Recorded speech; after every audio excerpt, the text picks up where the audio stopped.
Welcome back to Wired to Be Rich, everybody. I am so happy to be back with another episode because I missed y'all and I have a lot to tell y'all.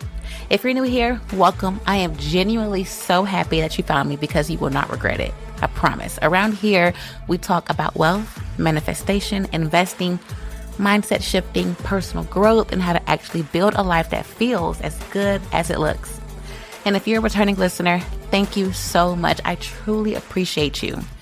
The show has been growing like crazy lately. Spotify and Apple are pushing my content heavy right now. The downloads are climbing and the follower count is going up super fast, y'all. I see it all and I just want to say thank you for supporting me the way that you do from the bottom of my heart.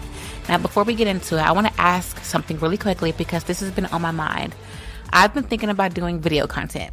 I know that's my next step if I really want to elevate this podcast, but I want to hear from you. How do y'all listen to me? Are you driving to work? Are you working out, cleaning around the house, or just vibing on like a morning walk? Or would you actually watch a video version if I dropped it? DM me or email me because I really want your feedback. I want to build this with y'all, not just for y'all. I'm definitely going to start incorporating some video regardless, but how much I do depends on what you prefer as the listener. Now, let's talk about today's episode because this one is about alignment. Alignment with wealth, with energy, with your higher self, and with the truth of who you are even when you're not performing.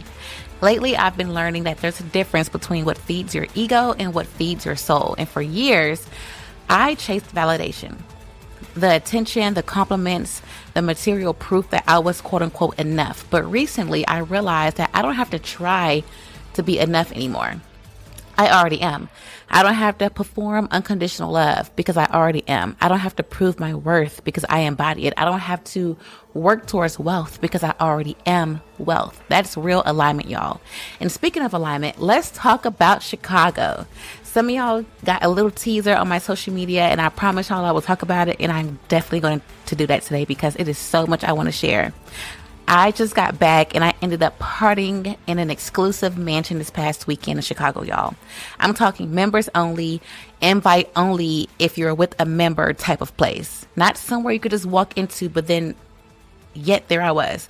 I was in a room full of tech CEOs, financial advisors for $1 million clients, y'all.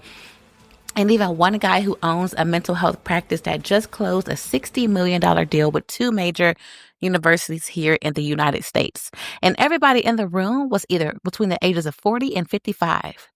Millionaires. It just kind of like really makes you, it puts back into perspective just how far off you are and where the ladder ends, because it doesn't end. Really, y'all. I also sat down with this serial entrepreneur who literally described himself as a monk. And the way he talked, you could just tell he was grounded, disciplined, and rich in every sense of the word. He said something that stuck with me, though. He said, I had to kill my ego to get to where I'm at. I literally almost choked on my drink and I told him that I was about to scream because you do not hear grounded, successful men talk like that ever. You see it online, but actually interacting with a man who just turned 40 that we'll get into later, who has reached over $1 million, scaled over $1 million and talked about killing his ego. What? But here's the part that hit me. I didn't just get access to that mansion. I got invited upstairs, guys. I got free cigars, a free bottle of Macallan 12. If you know, you know, just because of my energy. A time was had. And then a kind gentleman who introduced himself to me literally told me that I have a presence about me. And that's not luck, guys. That's alignment. That's what I be talking about here on this podcast, week in and week out. That's what happens when you stop chasing proof and start being the proof. So enough about that. We're going to get into that, how I got in to this mansion, what I learned and what it showed me about favor, ego, and energy, and why I believe alignment opens doors that money can't, and why I also believe that wealth is energy before it manifests itself as dollars. So let's get right into it. She's not just a podcast host. She's a movement. Manda Lea is teaching people how to break cycles and build real wealth, mentally, financially, and spiritually. People all over the world are waking up to her message. Wired to be Rich isn't just a podcast, it's a mindset shift. She makes you believe again in yourself, in your power, and your ability to actually have the life you always known was meant for you. Hi, everyone. I'm Manda Lea, entrepreneur, speaker, and founder of Balance and Destiny, and this is Wired to be Rich. So let's talk about why I even went to Chicago in the first place. Some of you know that I've been teetering back and forth for a while now about moving there because honestly, I love Chicago, y'all. Every time I go, something powerful happens, and I'm not even joking. The energy just speaks to me. I remember the very first time that I went, my Voyage Dallas article dropped that same weekend. I published in my first editorial. The second time, I got a job offer that pushed me over 6 figures. And every time since then, it's just been magic. I remember I went back in February this year, and I somehow got into Tao, Chicago without a reservation 3 nights in a row. If you know that's hard.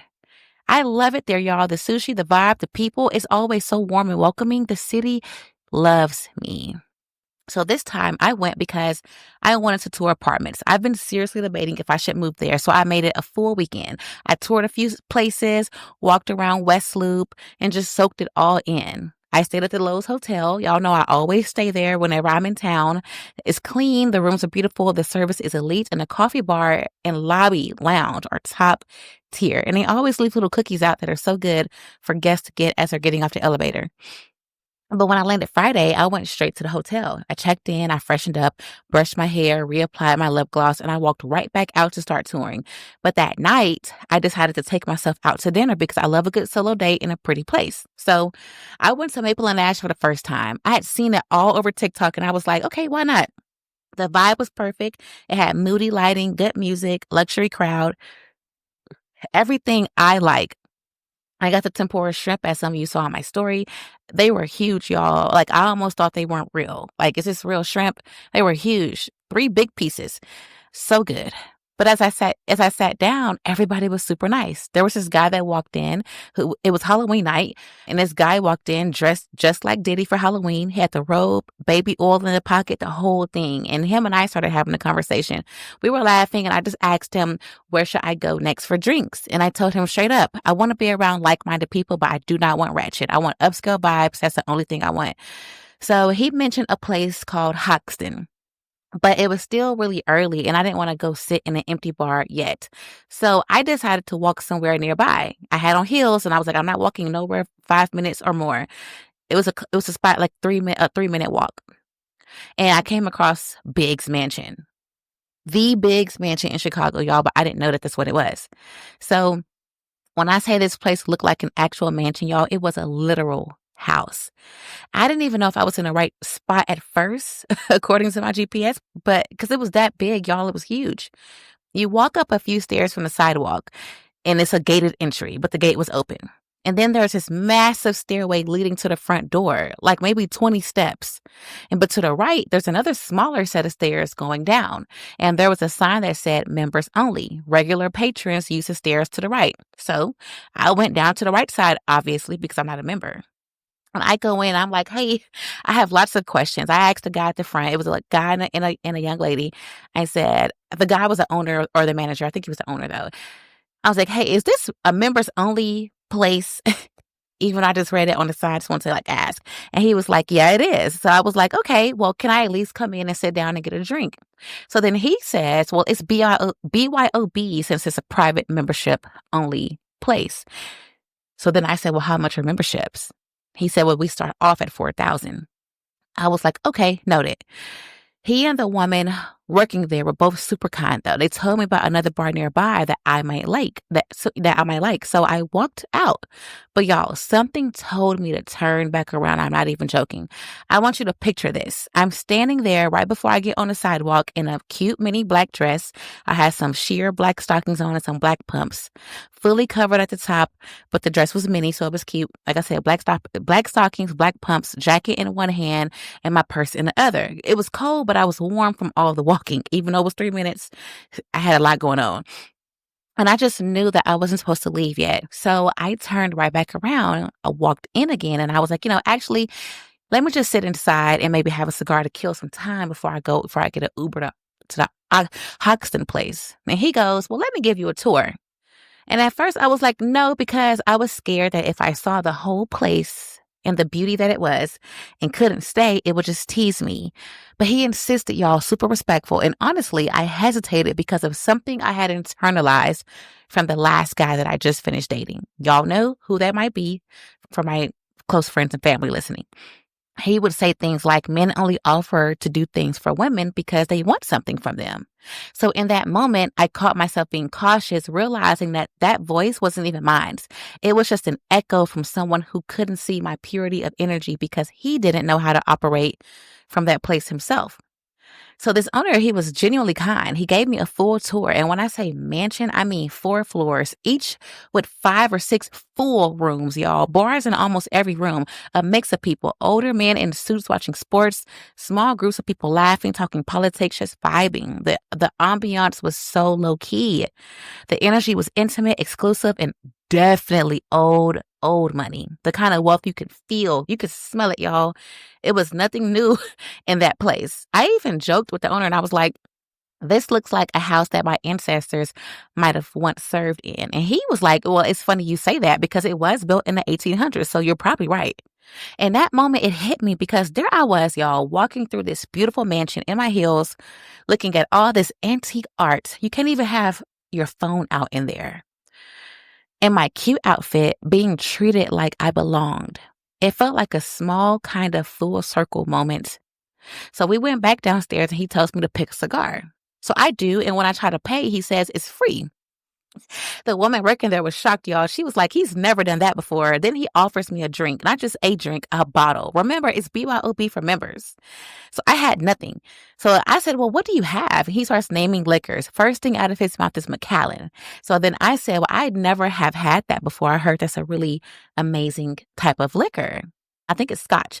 So then he goes, well, let's change that. So he literally gave me a bottle of Macallan 12 for free, walked me upstairs, sat me down, asked me if I wanted still or sparkling water like I was a VIP guest, y'all. I cannot make this up. And the whole time I'm sitting there hearing Obama's words in the back of my head. In any room you walk into, make sure you know that you belong there. Except this time, I actually felt it because I've learned the difference between fitting in and belonging. Not long after, a man walked up and started talking to me. Super respectful, just turned 50 years old, y'all.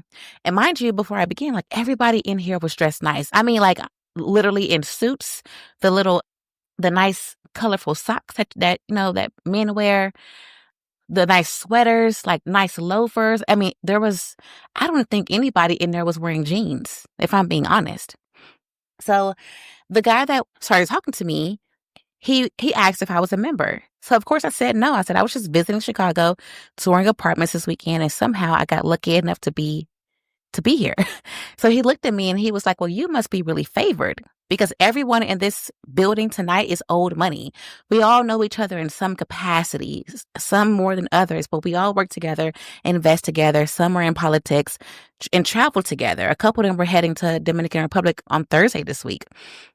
So he was like, for you to be here without a membership or without somebody that has a membership means something. So then he added, he was like, but I guess it also helps because you look the part. So initially I thought he was like, flirting with me, but he genuinely was like, no, like you look the part, like you look like you belong in this area. Another Black man. And that compliment hit different, y'all. He told me before he introduced me to anyone that everyone in there was respectful and professional because he was like, I want you to be comfortable. Everybody in here is respectful. You won't have to worry about anyone making you feel uncomfortable. And he wasn't lying. Every single man I met that night was kind, polite, well-mannered, well-spoken, and mature. There was no weird energy. No one tried anything. They looked me in my eyes because, like you go look over and you see men looking you up and down. I'm talking about any time I looked over, they were looking me in my face. They were asking me about my career, and some even asked for my advice on scaling their businesses.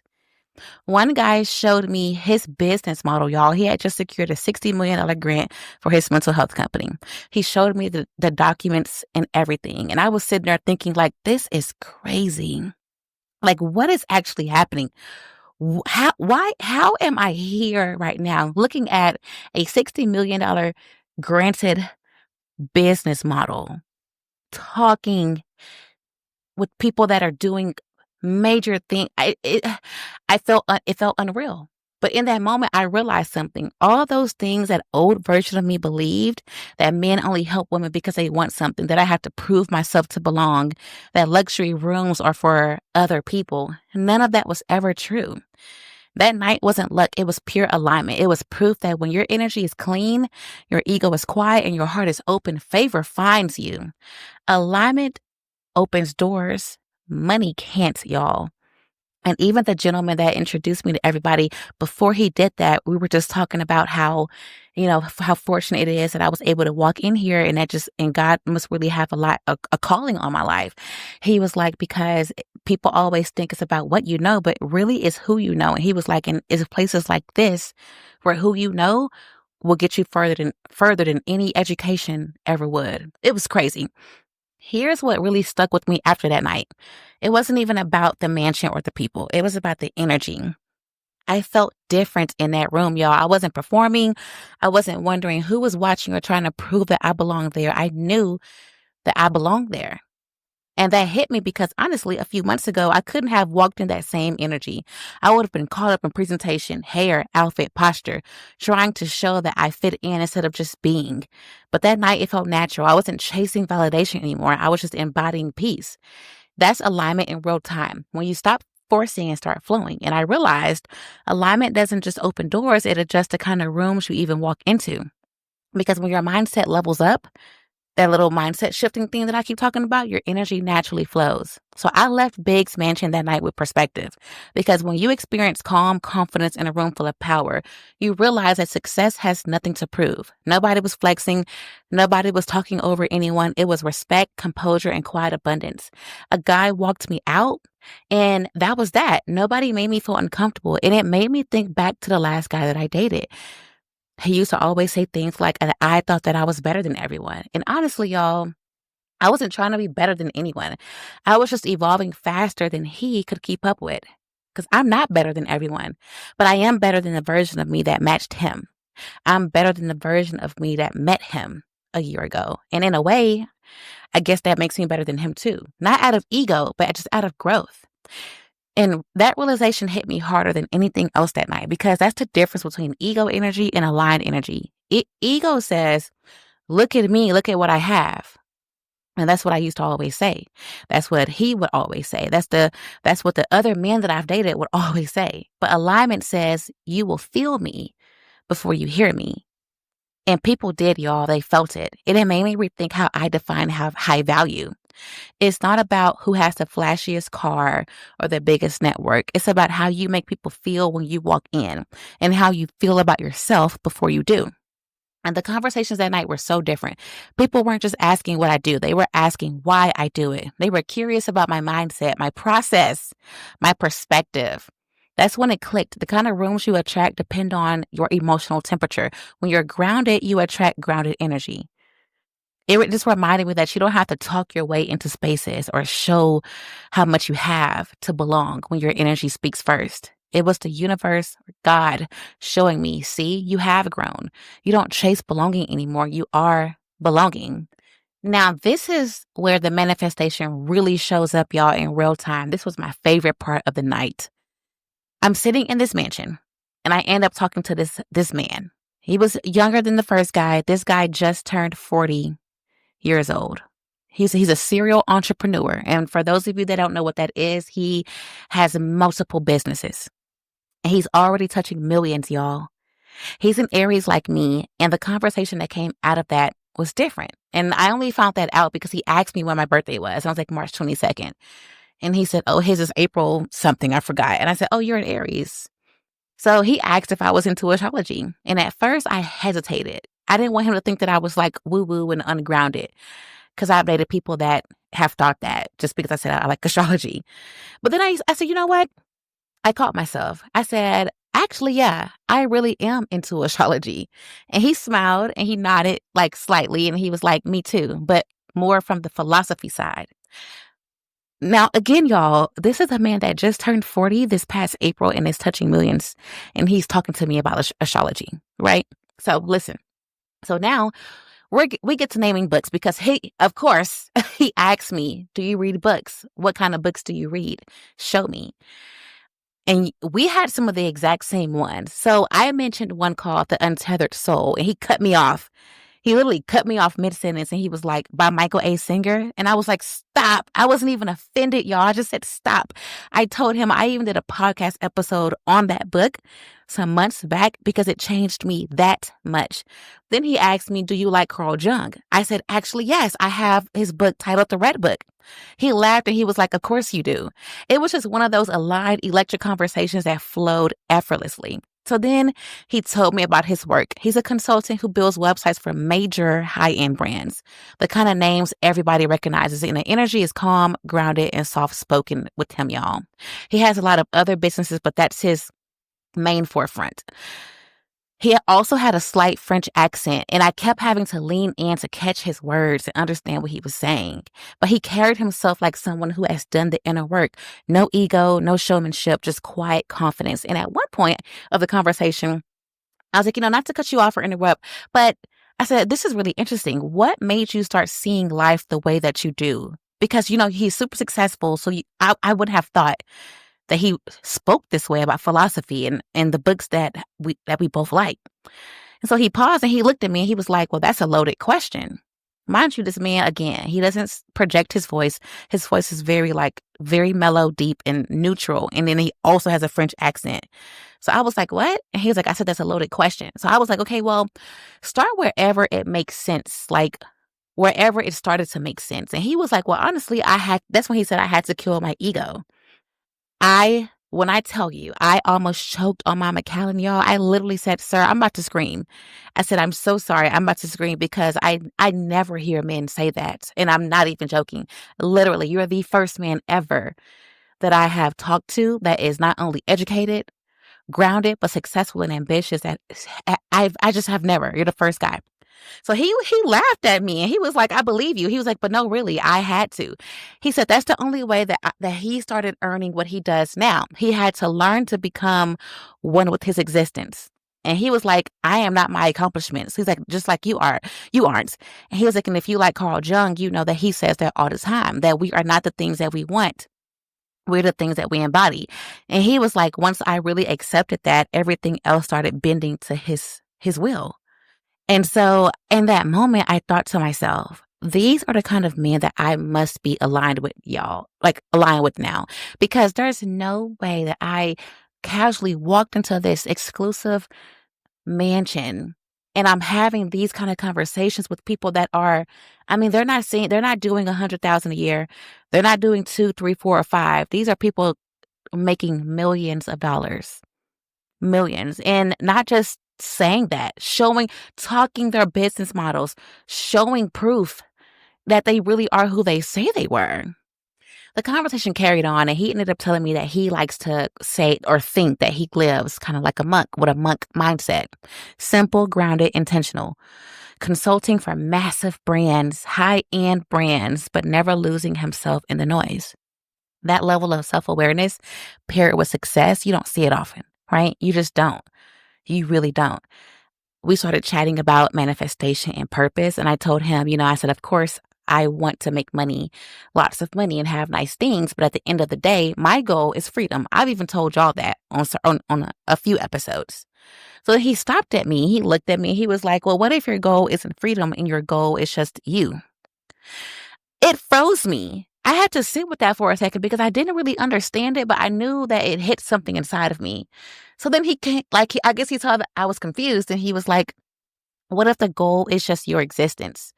He said people spend their entire lives trying to find their purpose when they don't even know themselves, or their passion when they don't even know what makes them happy when they have nothing. So then he was like, once you become one with who you are, everything else falls into place after that. He was like, things start moving in your favor because you're no longer working against yourself.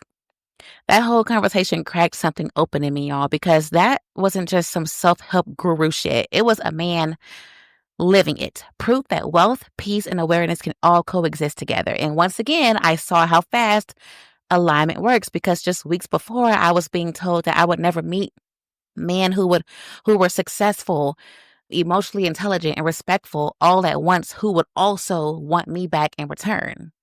Now, preface this, I did not exchange numbers with the guy because I made it very clear to him and everybody in the room that I was not open to dating, because they were like saying, if you do move to Chicago, you should visit certain areas if I want to find younger men, because they were older and they knew that I was younger and they were respectful. So they were like, if you want younger men that are successful like this with more new money, they were telling me where to go.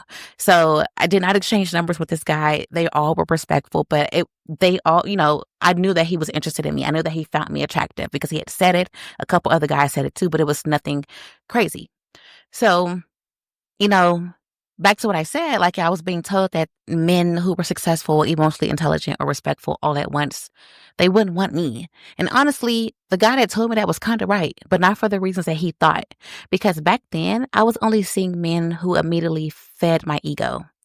The ones who led with what they owned, how rare they were, how expensive or rare their lifestyle was. Men performing success instead of embodying it. So sitting in a room full of men who didn't embody that, men who were grounded, humble, or secure, shifted everything for me, y'all. It changed what I found attractive and what I now align with. So suddenly, in one weekend, I was surrounded by men closing $60 million deals, running tech firms, owning healthcare practices, dental practices. One guy was living at the St. Regis the St. Regis residence, and if you know, the St. Regis is nothing small, y'all. One bedroom. Granted, it's about 1,100 square foot, if not a little bit more. But one bedroom at the St. Regis residences starts off at $850K. He had a 3-bedroom. And we were all talking about business, y'all. Money, wealth, cash flow, spirituality, mindset, and purpose. It was a normal freaking conversation. I could not believe it. Those men, they have no idea what they stirred inside of me that night. My entire mindset is completely different in many ways. So when he said the goal is you, I believed it, because everything about that night mirrored that truth back to me. It reminded me that manifestation isn't about chasing outcomes. It's about becoming someone whose energy naturally attracts them. It's not forcing or pretending. It's just allowing, letting things be. And when you stop doubting who you are, opportunities stop doubting you too. Because every time someone tries to limit me, life immediately shows me that I've barely scratched the surface of what's waiting for me. That night made it so very clear. Manifestation isn't magic, it's recognition. When you're fully aligned, the universe finally recognizes you too. So if you take one thing from this episode, let it be this: wealth is a frequency long before it is a figure. When your mindset is aligned, the money, opportunities, and access that match that vibration start gravitating toward you.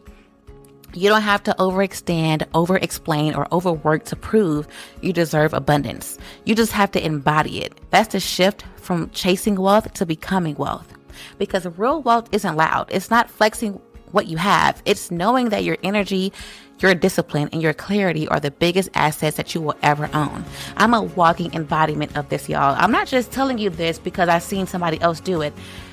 My life at the beginning of last year, 2024, is completely different now in the best ways. I have taken 10 trips this year. 10.